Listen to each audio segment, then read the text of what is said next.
We talking about we got something real interesting, man. We starting off with some straight heat. CPT France was crazy, bro. Oh yeah. We just gonna get straight to that. CPT France was wild. You know, right now, of course, the way the format is, of course, we have like a lot of the online qualifiers, and then our offlines. We had Evo, we had Singapore already, and then France, and then of course we're gonna have LCQ as well. Singapore delivered on the hype, and I gotta tell you, man, France did the exact same thing. Random place to start, but I'm gonna start with my man Zafrino and just say, my man Zaf went from the States all the way to Singapore, and he went to France. And he was this close to top 8, Saint Cola.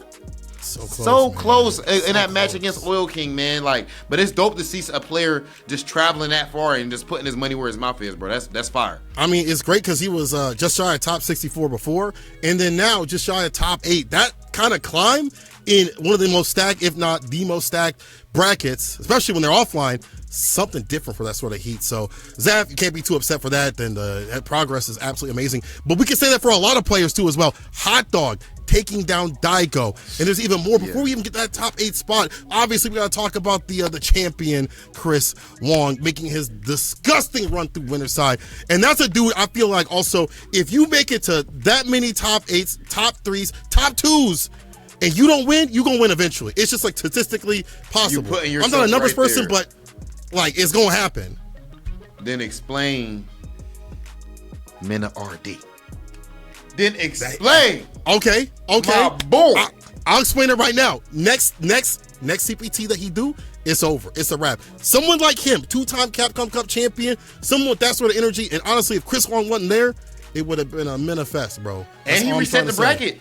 He reset the bracket too. Hey, Chris Wong is nasty, man. Like that dude is you gotta think, going to 2 straight majors, man, get second place, lose to Gachi-kun. And some people would have been just crushed after that. Would have just, would just shut it down. He goes, okay, I'm gonna swing again, goes all the way over there to France and gets it done, taking first place. And I'll tell you what, after Mena reset that bracket, I thought this might, this might be over, because I'm pretty sure did he reset the bracket 3-0? He did, yeah. Mena reset that bracket 3-0, man. Yeah, so I thought that might have been finito.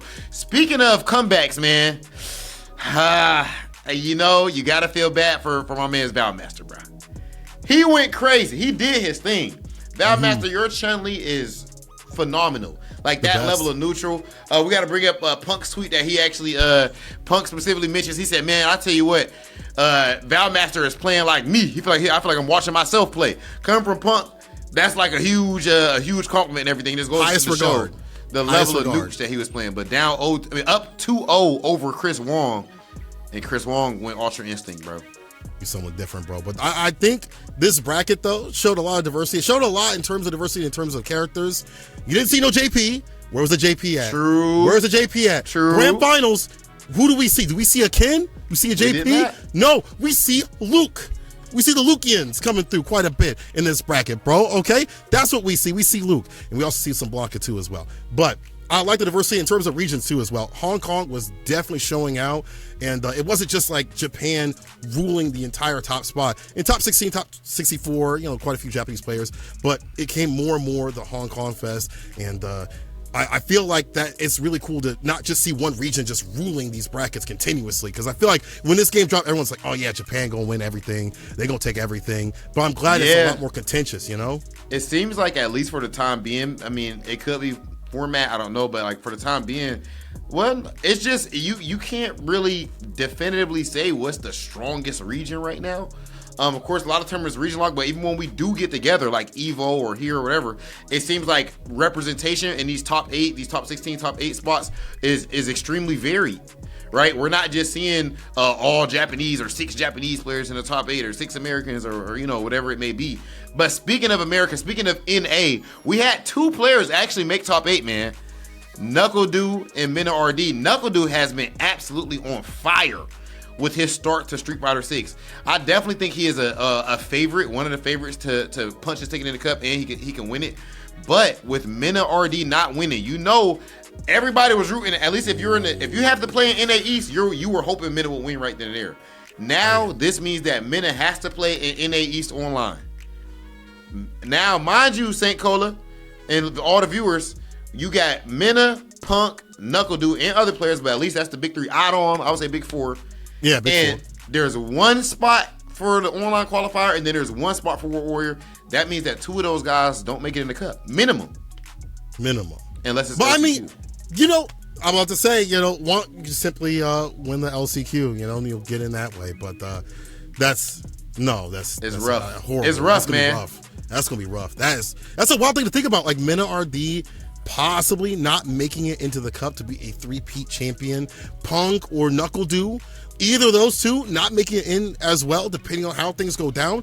That's a scary thing to think about. I mean, these premieres, offline, online, are brutal as hell. The minimum amount of spots that we have make it even harder for, the usuals to get to where they're usually at. Yeah, it's tough, man. I think that right now, especially with it being all or nothing, you make it to that grand final spot and you lose, that has to be just absolutely soul crushing right now. So, but again, to Chris Wong to be able to take it like that so far, I mean, can we really say for sure who's the best player in the world right now? We got to say is Mena, correct?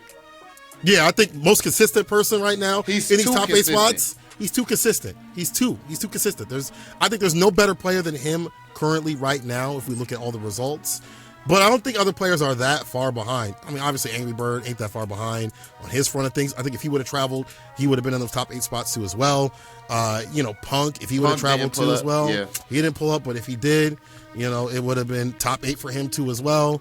It just depends on who's out there, who's on the day, and things like that. But I don't think those cats are too far away from Mena RD. But I do think that Mena RD, top spot for him. I think he's number 1. And can we please make sure we just get some love real quick, man, to the production and the talent out there over there in France, man. Of course, Jammers pulled up. We have Femi, Logan, of course, Femi, F-word, Damascus.